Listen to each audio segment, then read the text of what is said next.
G'day, it's Jerry here. Today we've got this soldering iron tip thermometer. This is a piece of specialized kit that allows you to accurately measure the tip of your soldering iron. Professionals use this type of thing for calibrating their soldering iron, but I have a whole bunch of cheap soldering irons that I want to test. Part of the testing will be testing whether or not the soldering irons are accurate about their temperature claims. If you like this sort of video, let me know by giving me a thumbs up or subscribing to my channel. Let's get into it. Okay, unboxing time. So in the box we have this set of leads. It's branded Hacko. I don't know whether that is real or not. Certainly this device is a copy of a Hacko device, but I believe that this is a very important part of it, the actual wires used to measure. Okay, so we've got the unit itself and we've got some instructions. The instructions are in Chinese on one side and English on the other.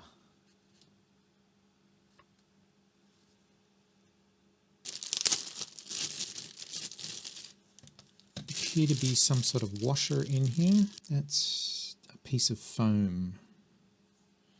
We'll figure out how that works in a minute. So, like I said, I believe that this is a copy of a Hacko device. It's cheaply made. It's going to need a 9-volt battery. Okay, so I've got a battery in it now. It looks like this rubber part goes here. Maybe that's just to stop something falling down into the holes here, because you do need to use a tip with solder on it in order to make this work. So it's probably to stop solder dropping down into there.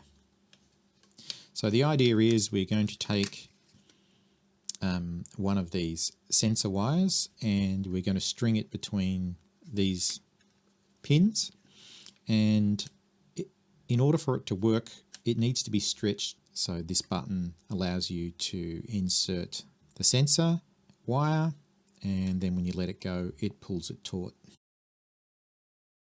So the way that this works is the sensors are K-type thermocouples, and the way they work is that they have two different types of nickel wire connected together, and the point in which they're connected, if you apply heat to it, it will produce a small amount of voltage. You can measure that voltage and that will tell you the temperature. Now my multimeter also comes with a K-type sensor. So it has two wires here and they're joined at the end. They're welded together, and that's how the multimeter measures temperature. You can't use this with a soldering iron apparently because it is not accurate enough.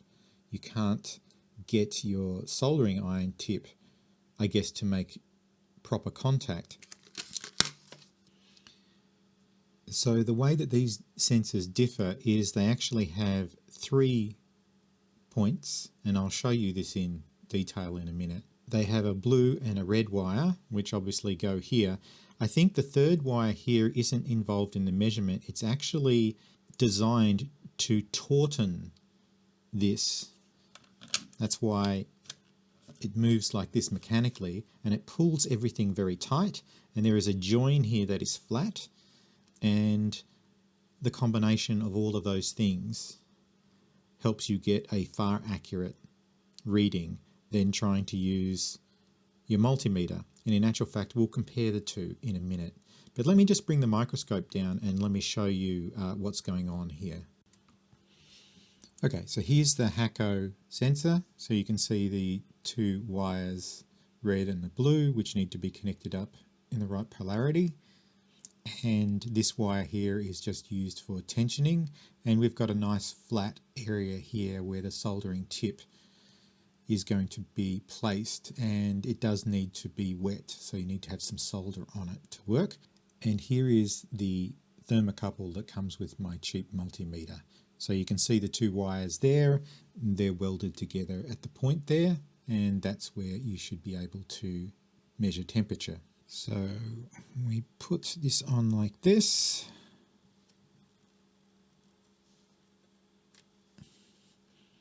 There we go. Turn it on. That's about the right temperature for the room. I've got no idea whether or not it should be accurate for room temperature. Let me heat up my soldering iron and let's see what it says. So the instructions say, place some solder on the tip and then place that in the middle. And there we go, 286.87. I believe you're only supposed to hold it there for a little bit, a couple of seconds. So we've got a max hold button here. Okay, so that's just pausing it. So that max hold button isn't actually just stopping at the maximum temperature, it's just a pause button. So we'll try this again. So here we go.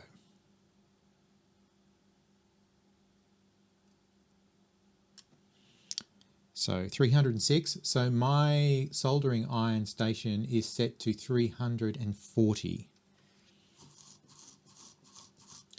I have no idea whether or not it's accurate because it's a cheap soldering station. And, you know, being a hobbyist, I don't really care so much about the exact temperature of the tip. And, you know, a soldering station, it's measuring the temperature in here somewhere of the barrel of the heating element. It can't actually measure the tip. So a lot of better soldering stations actually have a calibration function on the soldering iron, which mine doesn't have. So it's always interesting to try this. So let's try this again. Yeah. So that's what this says. So it's saying 340 on my soldering station and 314 on here. So let's try this again. Yep, so 314, 316 degrees. So according to that, my soldering station is way out. So why don't we crank it up all the way and see what the difference is. So my soldering station is now at 480 degrees. That's what it thinks it is.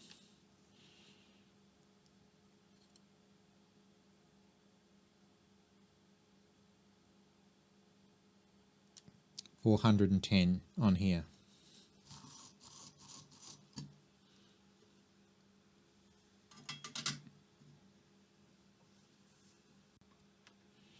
So there you go. So if I had a calibration function on my soldering station, I could recalibrate it because I believe this is quite accurate in comparison. As I said, the soldering iron that I have can't measure the tip temperature, can only measure the temperature of where the heating element is. So it is going to be different. I don't know what it's like with professional grade soldering irons, whether it's any more accurate or they rely on something like this to do the calibration for them. As a hobbyist, it doesn't really matter to me so much.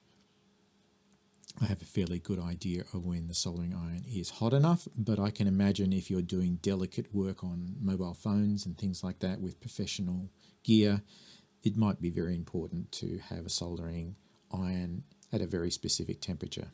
So out of curiosity, let's try the thermocouple that came with my multimeter and see how accurate that is. Well, that gives me something pretty close to what I already had. Okay, so that's way off.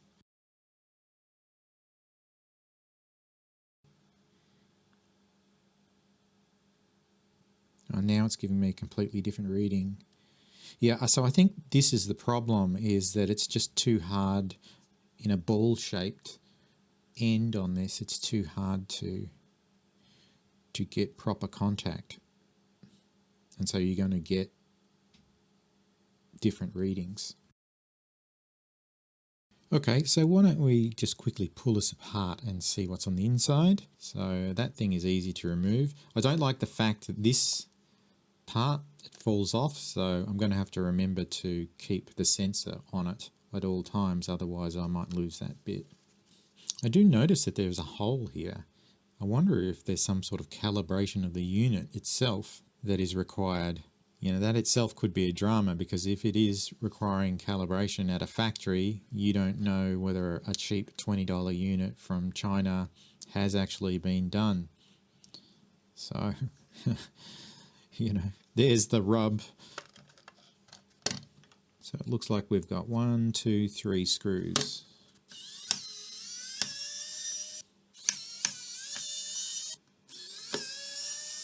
So I'm just a bit worried about this bit being spring loaded somehow. So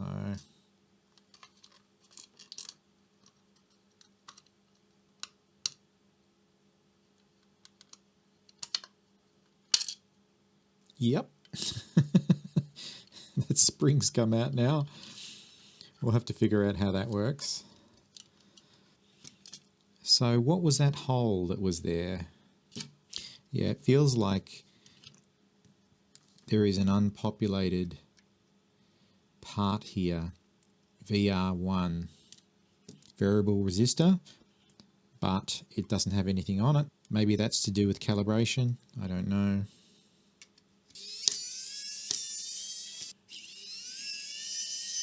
Okay, so those screws go down the bottom, these ones look different. Let's put them in a different spot.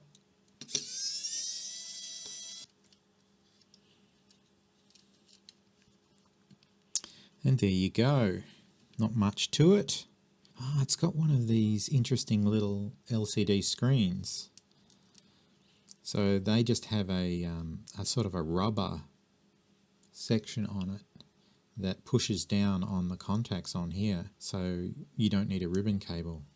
For those of you that like to look internally, that's what it's all about.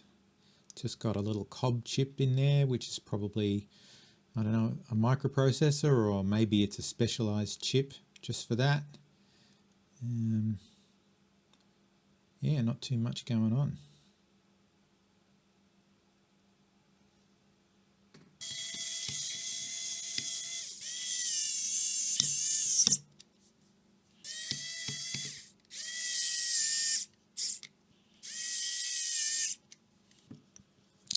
Now, where does this spring go?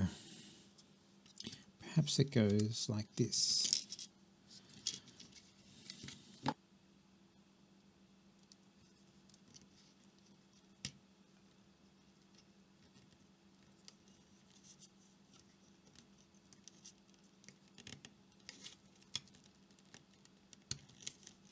Click it onto there. Attach this bit.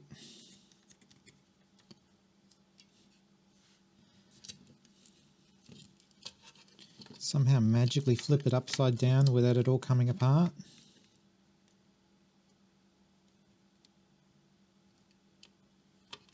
Ah!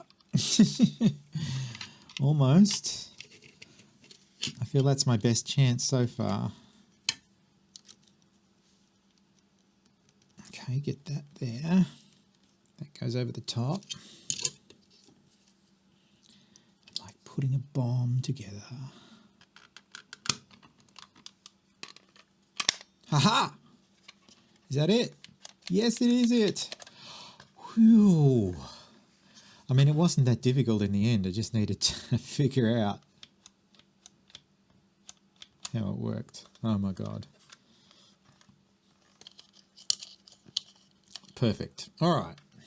Put the screws back in.